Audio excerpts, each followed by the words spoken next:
Praise the lord, హల్లెలూయా. దేవుని పరిశుద్ధమైన నామానికి స్తుతి కలుగునుగాక. ఆమెన్. ఉదయకాలపు మన్నా అనే ఈ కార్యక్రమాన్ని చూస్తున్న మీ అందరికీ ప్రభు పేరట వందనాలు తెలియచేస్తూ ఉన్నాను.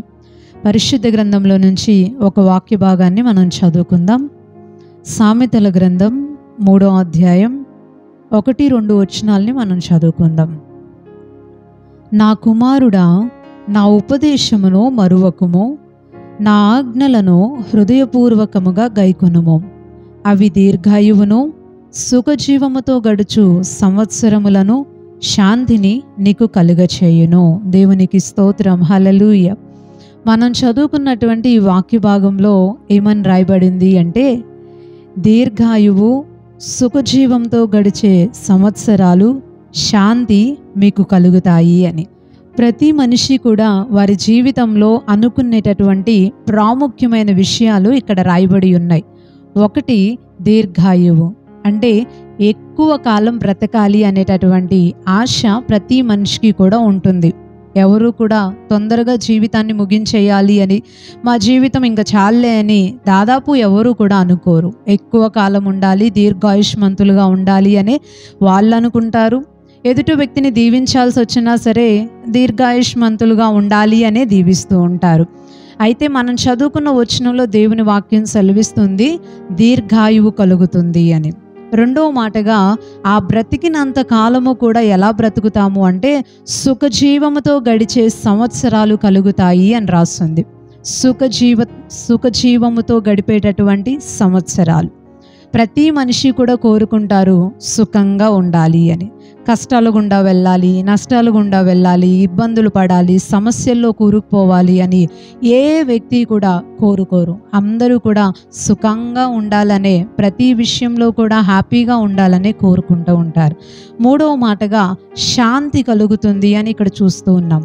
శాంతి అంటే సమాధానం. ఇది చాలా చాలా ప్రాముఖ్యమైనది. మనం ఎంతకాలం బ్రతికినా, ఎలాగ బ్రతికినా, మనకి కావలసింది ఉన్నా లేకపోయినా సరే ఖచ్చితంగా ఉండవలసింది ఏంటి అంటే ఈ సమాధానమే. ఈ శాంతి అనేది మన జీవితాల్లో లేకపోతే ఎక్కువ కాలం బ్రతికినా, పరిస్థితులు అన్నీ మనకి కల్పించినా, మనకి కావలసిందంతా మన జీవితంలో ఉన్నా సరే మనం హ్యాపీగా మన జీవితాన్ని రన్ చేయలేము. శాంతి అనేది చాలా చాలా ప్రాముఖ్యమైనది.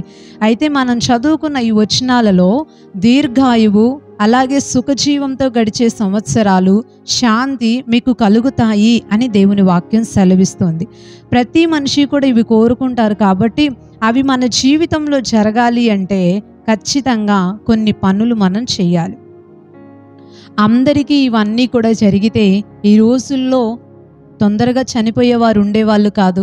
నష్టాలు గుండా, కష్టాలు గుండా వెళ్ళేటటువంటి ప్రజలు కూడా ఉండేవాళ్ళు కాదు. సమాధానం లేక మానసికంగా డిస్టర్బ్ అయిపోయి జీవితాలని త్వరగా ముగించేటటువంటి ప్రజలు కూడా ఈ రోజుల్లో ఉండేవాళ్ళు కాదు. ఇవన్నీ కూడా అందరికీ కలగవు, కొద్దిమందికే కలుగుతాయి. ఎవరికి కలుగుతాయి అని అంటే, మనం చదువుకున్న వచనాల్లోనే జ్ఞాని అయినటువంటి సొలొమోను గారు చాలా స్పష్టంగా ఆ విషయాన్ని కూడా తెలియచేశారు. చూడండి, మొదటి వచనంలో ఆ మాట మనకు కనిపిస్తుంది. నా కుమారుడా, నా ఉపదేశమును మరువకుము, నా ఆజ్ఞలను హృదయపూర్వకంగా గైకొనుము. అవి దీర్ఘాయువు, సుఖజీవంతో గడిచే సంవత్సరాలు, శాంతి మీకు కలుగచేస్తాయి. హల్లెలూయా. ఏవి కలుగచేస్తాయి అనంటే దేవుని యొక్క ఆజ్ఞలు, దేవుని యొక్క ఉపదేశమే మనకి ఈ ఆశీర్వాదాలన్నీ కూడా కలుగచేస్తాయట. నిజమే, మన జీవితంలో దేవుని యొక్క మాటలే చాలా ప్రాముఖ్యమైనవి. ఒక మనిషి మాట ఇంకొక మనిషి మీద ఏ రీతిగా ప్రభావం చూపుతుందో మనకు తెలియదు. ఒక మనిషి మన కష్టంలో ఉన్నప్పుడు మాట్లాడినప్పుడు అవి ఆదరిస్తాయో బాధిస్తాయో కూడా మనకు తెలియదు. మనం సంతోషంగా ఉన్నప్పుడు ఎదుటి వ్యక్తి యొక్క మాట మనల్ని సంతోషంలో ఉప్పొంగ చేస్తాయో, లేకపోతే ఆ సంతోషం కాస్త ఆవిరైపోయి బాధల్లోకి తీసుకెళ్తాయో కూడా మనకు తెలియదు. ఎందుకంటే మనుషుని మాటలో అంత శక్తి ఉండదు. ఎవరి మాటలో శక్తి ఉంటుందంటే దేవుని మాటలోనే శక్తి ఉంటుంది. దేవునికి స్తోత్రం, హల్లెలూయా. దేవుని యొక్క ఉపదేశాన్ని మర్చిపోకుండా, ఎవరైతే దేవుని యొక్క ఆజ్ఞల్ని హృదయపూర్వకంగా గైకొంటారో వారి విషయంలో ఈ ఆశీర్వాదాలు కలుగుతాయి అని దేవుని వాక్యం సెలవిస్తూ ఉంది. మన జీవితంలో ఎక్కువ కాలం బ్రతకాలి అని, సుఖంగా ఉండాలి అని, శాంతిని పొందుకోవాలి అని చాలాసార్లు అనుకొని ఉంటాం కదా.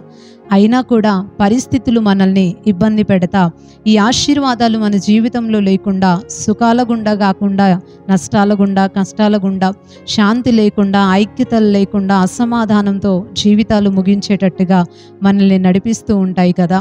అయితే ఈరోజు దేవుడు మనకి తెలియచేస్తూ ఉన్నాడు, వాక్యానుసారంగా మనం ఉండగలిగితే, హృదయపూర్వకంగా దేవుని ఆజ్ఞల్ని కనుక మనం గైకొనగలిగితే, దేవుడు అందిస్తున్నటువంటి ఉపదేశాల్ని మర్చిపోకుండా వాటి ప్రకారం మనం జీవించగలిగితే, దేవుడు మనల్ని దీవించి సమాధానాన్ని, సుఖాన్ని, దీర్ఘాయువుని ఇస్తానంటున్నాడు. దేవునికి స్తోత్రం, హల్లెలూయా. మన జీవితాల్లో ఇవి కలగటానికి దేవుని వాక్యాన్ని మనం గైకొనాలి. ఈరోజు చాలామంది ప్రజల్ని మనం గమనిస్తే లోకంలో ఉన్నటువంటి మనుషులు చెప్పిన మాటలకి ఇచ్చినటువంటి విలువ దేవుని వాక్యానికి ఇవ్వలేకపోతున్నారు. మనుషులందరితో మాట్లాడటానికి, ఫోనుల్లో చాట్ చేయటానికి, కాల్స్ మాట్లాడటానికి, లేకపోతే రాత్రనక పగలనక మాట్లాడుకోవటానికి, విరామం లేకుండా చర్చించుకోవడానికి సమయాన్ని కేటాయిస్తున్నారు. కానీ దేవునితో మాట్లాడటానికి 24 గంటల్లో కొద్ది సమయాన్ని కూడా ప్రజలు దేవునికి ఇవ్వలేకపోతున్నారు. కానీ ఆశీర్వాదాలు కావాలి, సుఖం కావాలి, సమాధానం కావాలి, ఎక్కువ కాలం బ్రతకాలి, కానీ దేవునితో మాత్రం మాట్లాడరు. బైబిల్ మాత్రం చదవరు, వాక్యాన్ని ధ్యానించరు, వాక్యాన్ని వినరు. అవని ఇవని, ఆ వీడియోస్ అని ఈ వీడియోస్ అని చెప్పి ఎన్నో చూస్తూ ఉంటారు. ఇంకొంతమంది అయితే మందిరానికి వెళ్తూ కూడా సినిమాలు, సీరియల్స్ ఇంకా చూడకూడదు అని తెలిసినటువంటి అనేకమైన వాటిని చూసి వాటిల్లో ఆనందిస్తూ నవ్వుకుంటూ సమయాన్ని గడుపుతూ ఉంటారు. కానీ వాక్యాన్ని చూడటం, వాక్యాన్ని వినటం, వాక్యాన్ని ధ్యానించటం అనేది, బైబిల్ చదవటం అనేది చాలామందికి చాలా కష్టమైపోతూ ఉంటుంది. సమయం దొరకదు, వాటికి ఉన్న సమయం వీటికి ఇవ్వరు. కానీ దేవుడిచ్చే ఆశీర్వాదాల కోసం ఆశిస్తూ ఉంటారు, ఎదురు చూస్తూ ఉంటారు. కలగవండి. దేవుడు మనల్ని ఆశీర్వదించాలి అంటే వాక్యానికి మనం స్థానం ఇవ్వాలి, ఉపదేశం తెలుసుకోవాలి, ఆజ్ఞల ప్రకారం గైకొనాలి. అప్పుడే దేవుడు మనల్ని దీవిస్తాడు. తప్పకుండా మన జీవితాలలో ఇక్కడ రాయబడిన ఈ ఆశీర్వాదాలన్నీ, సమాధానం, దీర్ఘాయువు, సుఖజీవంతో గడిచే సంవత్సరాలని దేవుడు మనకి, మన కుటుంబాలకి అనుగ్రహిస్తాడు. మీకు కావాలా ఈ ఆశీర్వాదాలన్నీ? అలా అయితే వాక్యం చదవటం ప్రారంభించండి, వాక్యానుసారంగా ఉండండి. తప్పకుండా దేవుడు మిమ్మల్ని దీవిస్తాడు. దేవుడు ఈ మాటల్ని దీవించునుగాక. ఆమేన్. ఒక చిన్న ప్రార్థన చేసుకుందాం. పరిశుద్ధుడు అయిన తండ్రి, ప్రేమ కలిగిన ప్రభువా, నీ ఘనమైన నామానికి వందనాలయ్యా. గడిచిన కాలం అంతా నీ రెక్కల చాటున కాచి కాపాడి ఈరోజు ఈ రీతిగా మేమందరం నీ మాటల్ని ధ్యానించుకునే కృపనిచ్చినందుకు నీకు వందనాలు. మా జీవితాలలో దీర్ఘాయువు కావాలి అంటే, సుఖంగా మా జీవితం ముందుకు వెళ్ళాలి అంటే, సమాధానం కలగాలి అంటే, మేము నీ వాక్యాన్ని, నీ ఉపదేశాల్ని మరువకుండా, నీ ఆజ్ఞల్ని హృదయపూర్వకంగా గైకొంటూ, నీ వాక్యానికి మేము మా జీవితంలో స్థానాన్ని ఇస్తూ వాటిని పాటిస్తూ ఉండాలి అని నీ మాటల ద్వారా మాకు తెలియపరిచిన విధానాన్ని బట్టి నిన్ను స్తుతిస్తున్నామయ్యా. మేము నీ వాక్యానికి స్థానం ఇచ్చేవారిగా, బైబిల్ని విని చదివి ధ్యానించేవారిగా, మరొక వాటి ప్రకారం జీవించేవారిగా మా జీవితాలు ఉండునట్లుగా సహాయపడండి. నీ కృపా సన్నిధిని తోడుగుంచి ఈ వాక్య ఆశీర్వాదాలన్నీ మా అందరి జీవితాలలో, కుటుంబాల్లో మీరు అనుగ్రహించమని వేడుకుంటూ, పరిశుద్ధాత్మ తండ్రి, ఈరోజు పనులకు వెళ్తున్న ప్రతి ఒక్కరికి మీరు తోడుగుండండి. క్షేమాన్ని దయచేయండి, ఆరోగ్యాలు దయచేయండి. ప్రతి కుటుంబంలో నీ ద్వారా కలిగేటటువంటి సంతోష, సమాధానాలు, ఐక్యత, ప్రేమలు మీరు అనుగ్రహించమని కోరుకుంటూ ఉన్నాం. నీ సన్నిధిని తోడుగుంచి సహాయం చేయమని వేడుకుంటూ, మరలా తిరిగి మేము కలుసుకునే వరకు నీ సహాయాన్ని అనుగ్రహించమని ప్రార్థిస్తూ, నజరేయుడును శక్తి కలిగిన యేసుక్రీస్తు వారి శ్రేష్టమైనటువంటి నామంలో ఈ ప్రార్థన అడిగి వేడుకుంటున్నాం పరమ తండ్రి. ఆమేన్, ఆమేన్. అందరికీ ప్రైజ్ ది లార్డ్ అండి. మరలా తిరిగి రేపు ఉదయకాల సమయం మనందరం కూడా ఉదయకాలపు మన్నా అనే ఇదే కార్యక్రమంలో కలిసి దేవుని మాటలు విని దీవించబడదాం. అప్పుడు వరకు దేవుని యొక్క మహా గొప్ప కృప మనందరికీ తోడై ఉండును గాక. ఆమేన్. Praise the lord.